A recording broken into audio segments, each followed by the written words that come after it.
মৃত্যু পর্যন্ত এই তিনটি কথা মনে রাখবেন। জীবনটা ছোট হলেও এর শিক্ষা কিন্তু অনেক বড়।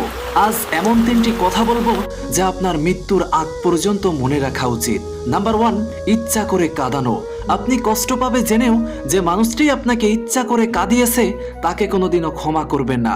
মনে রাখবেন, যে আপনার চোখের জল দেখেও শান্তিতে ঘুমাতে পেরেছে সে আপনাকে কোনোদিনও ভালোবাসেনি। নাম্বার 2, একাকিত্বের শক্তি। বিপদে পড়লে যখন দেখবেন আপনার চারপাশটা খালি হয়ে যাচ্ছে তখন ঘাবড়ে যাবেন না। জানবেন আল্লাহ আপনার চারপাশ থেকে আগাছাগুলো পরিষ্কার করছেন যাতে আপনি নিজের আসল শক্তি খুঁজে পান।